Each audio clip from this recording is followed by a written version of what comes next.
Hello friends, welcome to my YouTube channels. मेरे YouTube channels पे जुड़ने के लिए मैं उमेश पटेल आप सभी का हार्दिक स्वागत करता हूँ। आज हम मैरिज लाइफ यानी वैवाहिक जीवन के पार्ट 3 के अंदर जानेंगे कि जब अष्टकूट मिलान करते हैं तो उसके बाद भी क्यों मैरिज लाइफ के अंदर तलाक जैसी नौबत आती है। तो हमने पार्ट 1 और पार्ट 2 के अंदर उसके नियम देखे कि सप्तम भाव और लग्न के कारक ग्रह की परिस्थिति देखी और मंगल शनि चंद्र सप्तम भाव में दृष्टि करते हैं और कैसे वहाँ पे तलाक जैसी सिचुएशन का क्रिएट करते हैं तो वो देखा। तो आज हम पार्ट 3 के अंदर जानेंगे दूसरे 2 नियम। तो ये वीडियो पार्ट 3 अभी मैं आपको बताने जा रहा हूँ। वीडियो अंत तक देखना, तभी आपको यहाँ डिटेल में पता चलेगा। और जो पार्ट 1 और पार्ट 2 जो वीडियोस मैंने बनाए उसकी लिंक भी इस वीडियो के डिस्क्रिप्शन बॉक्स के अंदर दी गई है, तो आप देख सकते हो।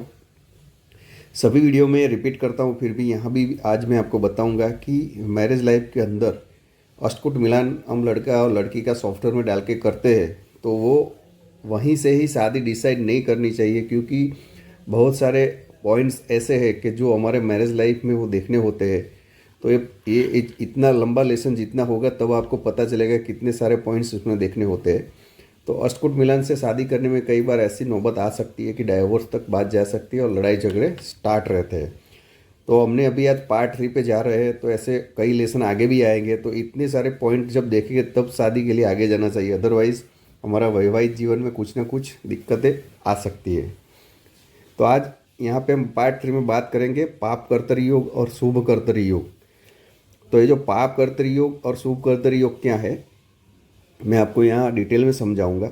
जब भी पाप कर्तरी योग बनता है सप्तम हाउस और सप्तमेश में, तो ये बहुत बुरी कंडीशन हो जाती है और लड़ाई झगड़े, हेल्थ का इश्यू रहना, फिर फाइनेंशियल कंडीशन में कुछ ना कुछ दिक्कत रहना, ये बहुत सारी चीज़ होती है। तो वो केस के अंदर ये नौबत आ सकती है कि हमारा वैवाहिक जीवन यहाँ पे टूट सकता है और तलाक तक बात आ सकती है। तो यहाँ पे मैंने पहला नियम बताया है कि पाप कर्तृ योग में सप्तमेश एंड सप्तम भाव। तो अभी आज हम पहले नंबर का जो पॉइंट्स है उसकी बात करेंगे कि पाप कर्तृ योग के अंदर सप्तमेश और सप्तम भाव जो है ये कैसे आता है। तो सप्तम भाव यानी ये कुंडली यहाँ पे मैंने ड्रॉ की है, आप देखो ये कुंडली है। यहाँ पे कोई राशि नहीं लिखी, कुछ नहीं लिखा, जस्ट हमें बात करना है ये सप्तम हाउस का। ये सप्तम हाउस यहाँ से मैरिज लाइफ देखा जाता है। तो यहाँ क्या लिखा है, पाप कर्तरी योग में सप्तमेश एंड सप्तम भाव। तो अभी हम बात करेंगे सप्तम भाव की, यानी कि ये सप्तम हाउस की बात करेंगे। तो पाप कर्तरी योग कैसे बनता है, तो जब भी ये सप्तम भाव है उसके आगे और पीछे कोई भी जगह पे 2 पाप ग्रह बैठ जाते हैं, वैसे कंडीशन के अंदर पाप कर्तरी योग बनता है। और जब पाप कर्तरी योग बनता है तब कंडीशन बहुत ख़राब हो जाती है। कैसे बनता है तो मैं यहाँ पे एक एग्जांपल के साथ समझाता हूँ। मान लो कि यहाँ पे मंगलदेव बैठे, यहाँ पे मंगलदेव बैठे और यहाँ पे शनिदेव बैठे।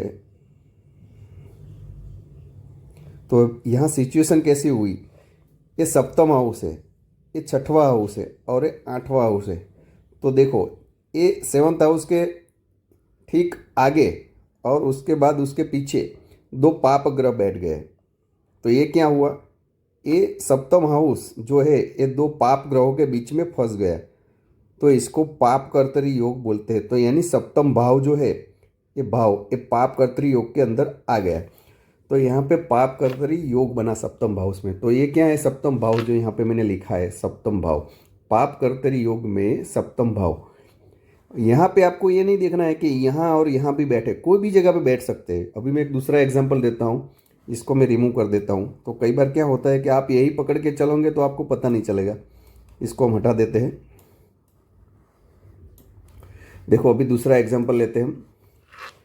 ये सप्तम भाव है, हमने शनि और मंगल का जो बात की। मान लो कि यहाँ पे राहु देव बैठे और यहाँ पे शनि देव बैठे और ये दोनों के बीच में यहाँ से लेके यहाँ तक कोई ग्रह नहीं है, कोई भी ग्रह नहीं है। सभी ग्रह इस तरफ आ गए, यहाँ पे है सब। ये 2 ग्रह है, दूसरे जो ग्रह बचे तो सभी ग्रह यहाँ पे आ गए। तो वैसे कंडीशन के अंदर ही पाप कर्तृ योग बनेगा। कैसे बनेगा तो मैं आपको समझाऊँ।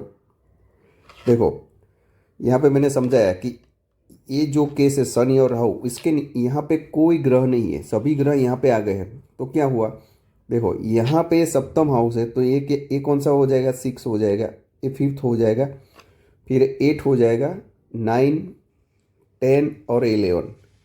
तो अभी हुआ क्या है, 11 और 5th हाउस, इस दो हाउस के बीच में ये सप्तम हाउस आ गया।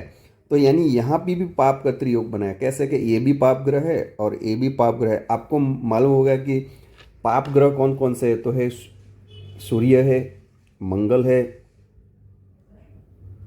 उसके बाद राहु है, केतु है, शनि है। ये पाप ग्रह है। तो उसके बीच में जब ग्रह आते हैं तो यहाँ पे ऐसी कंडीशन यहाँ पे होती है। और कई बार हम जो आपको समझाते तो कई बार हमारे बोलने में भी कोई बार ऐसी छोटी सी मिस्टेक हो जाती है। तो वो भी आपको कुछ होगा तो आप मेरे को क्वेश्चन या रिप्लाई करके पूछ सकते हैं। तो यहाँ पे देखो ये राहु पाप ग्रह और शनि पाप ग्रह हो गया, तो इसके बीच में ये सप्तम हाउस आ गया है। तो यहाँ पे पाप कत्री योग हो गया। तो ये सप्तम भाव पाप कत्री योग में आ गया। तो यहाँ पे पाप कत्री योग में ऐसी कंडीशन क्रिएट होती है। अभी दूसरा एक एग्जांपल लेते हैं। यहाँ पे इसको मैं हटा देता हूँ तो आपको पता चलेगा। हाँ, सप्तम हाउस है यहाँ पे, सप्तम हाउस। मान लो कि यहाँ पे राहु देव बैठे हैं और यहाँ पे शनि देव बैठे हैं, तो भी ऐसी कंडीशन। जब दो पाप ग्रह बैठते हैं तो यहाँ पे कोई शुभ ग्रह नहीं आना चाहिए। मान लो कि यहाँ पे बृहस्पति देव आ गए तो ये पाप कत्री योग नहीं कहलवाएगा। क्यों? क्योंकि देखो इसके ठीक आगे क्या है, गुरु है जो नैसर्गिक शुभ ग्रह है, और यहाँ पे तो कोई ग्रह नहीं है, और यहाँ पे शनि है, तो ये पाप ग्रह है। तो एक पाप ग्रह है और एक शुभ ग्रह है, तो ये नहीं कहलाएगा। मगर कंडीशन कब यहाँ पे ऐसी होगी, मान लो कि इसको हम हटा देते हैं, इसको हटा देते, तो यहाँ पे अभी वो कंडीशन बन जाएगी। कैसे? ये भी पाप ग्रह है, ये भी पाप ग्रह है, यहाँ पे कोई ग्रह नहीं, यहाँ पे कोई ग्रह नहीं। तो ये पंचम हाउस और 9वां भाव के बीच में ये 7th हाउस आ गया, तो यहाँ पे पाप कर्तरी योग बन गया। तो ऐसी सप्तम हाउस जो है वो पाप कर्तरी योग के अंदर फंस जाता है, तो वह कंडीशन आती है। अभी हम दूसरा नियम देखेंगे, आपको अभी इजीली पता चल गया होगा। इसको मैं हटा लेता हूँ, इसको हटा देते हम। दूसरा है सप्तमेश। तो सप्तमेश में क्या है, मान लो कि सप्तम हाउस जो मिला है, ये मिला है, आप मान लो कि बृहस्पति देव को मिला है, यानी ये 7th हाउस है, 7th। और यहाँ पे राशि है 9 नंबर की राशि है, 9 नंबर यानी धनु राशि है यहाँ पे, धनु। तो उसके गॉड कौन हो गए, तो बृहस्पति देव हो गए यहाँ पे। अब एक सिचुएशन में बताता हूँ, इसके गॉड हो गए बृहस्पति देव सप्तम हाउस के। अभी हम क्या किसकी बात करेंगे, तो बृहस्पति देव। क्यों? क्योंकि सप्तम हाउस के गॉड कौन हो गए, बृहस्पति देव हो गए।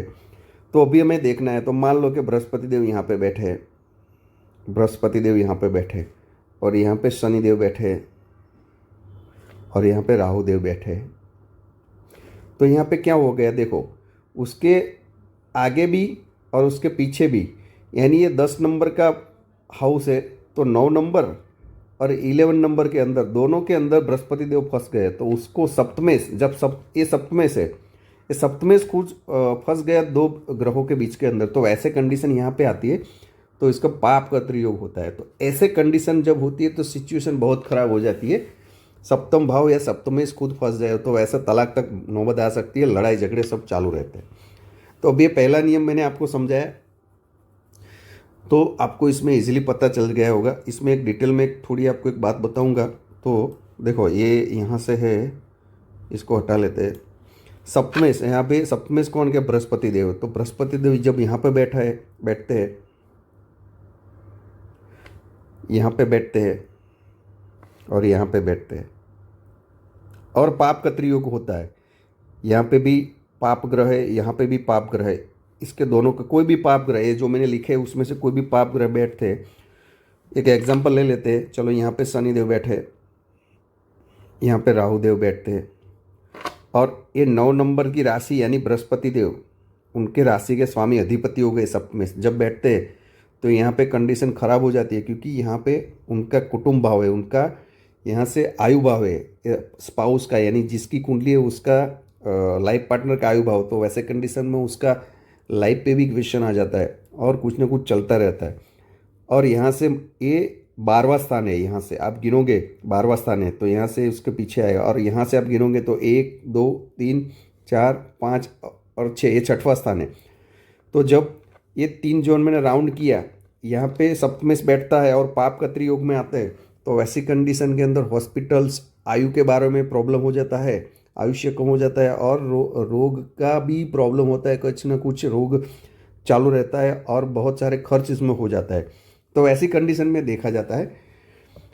तो ये पाप कत्री जब योग होता है तो वो अष्टकूट मिलान से पूरी डिटेल्स अलग है, तो वो भी हमें देखना चाहिए, क्योंकि ऐसी कंडीशन में कुंडली के अंदर परिस्थिति बिगड़ जाती है, तो ऐसा प्रॉब्लम होता है। अभी हम बात करेंगे शुभ कत्री योग, इसको मैं हटा देता हूँ। पाप कत्री योग का चैप्टर लिया है तो मैंने शुभ कत्री योग यहाँ पे डाल दिया है, तो आपको इजीली पता चल जाएगा। ऐसे 2 तरीके आते हैं, पाप कत्री योग और दूसरा है शुभ कत्री योग। तो आपको ये नाम से ही पता चल जाएगा कि पाप कत्री योग है और ये शुभ कत्री, शुभ यानी बहुत अच्छा है। तो उसमें आपको डिटेल में आपकी समझा दिया, तो वही कंडीशन यहाँ पे लगेगी। तो मैं आपकी शॉर्ट में आपको समझा देता हूँ। मान लो कि ये सप्तम हाउस है, ये सप्तम हाउस है, तो यहाँ पे बृहस्पति देव है, यहाँ पे शुक्र देव है, ये दोनों नैसर्गिक शुभ ग्रह है। अभी क्या हुआ, यहाँ पे कोई ग्रह नहीं है, तो ये पे क्या होगा, ये सप्तम हाउस जो है ये 2 शुभ ग्रहों के बीच में आ गया। अब ये शुक्र यहाँ पे भी हो सकता है, यहाँ पे भी हो सकता है, यहाँ पे भी हो, कोई भी जगह पे, मगर वो सप्तम हाउस में गुरु और शुक्र है तो ये इसके बीच के अंदर आ गया है। तो कोई ग्रह है तो शुभ ग्रह होने चाहिए, अदरवाइज पाप ग्रह नहीं होने चाहिए। शुभ ग्रह है तो ही शुभ कर्तरी योग बनेगा। तो ऐसी कंडीशन में यहाँ पे ये शुभ कर्तरी योग कहलाएगा सप्तम हाउस का। तो इसको मैं हटा देता हूँ। अभी दूसरा एग्जाम्पल मैं आपको समझाता हूँ।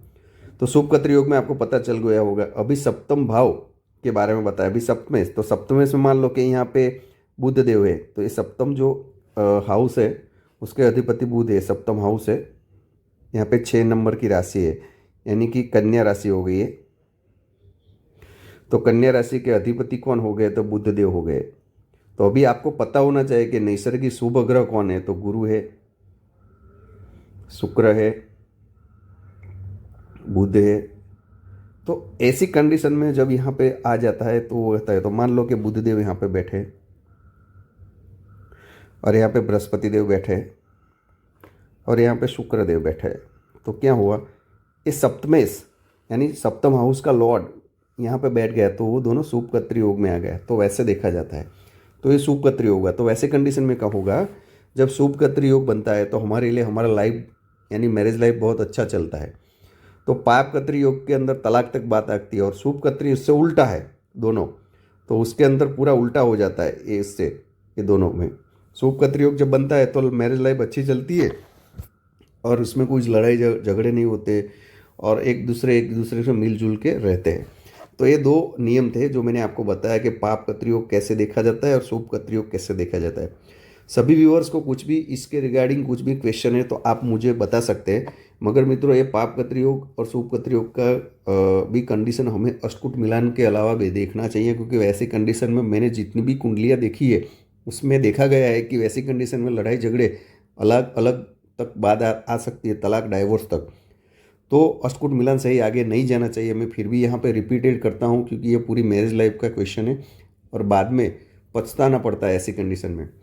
तो ये पार्ट 3 में मैंने आपको पाप कर्तरी योग और शुभ कर्तरी योग में बारे में बताया। तो अभी पार्ट 4 के अंदर हम नया लेसन कुछ लेके आएंगे, तो उसमें दूसरा मैं आपको समझाऊंगा। तो मैं आशा रखता हूँ कि आज मैंने जो वीडियो में 2 नियम बताया तो आपको ये वीडियो अच्छा लगा होगा। अच्छा लगा है तो ये वीडियो को शेयर करना, लाइक करना और चैनल को सब्सक्राइब करना। आभार मित्रों।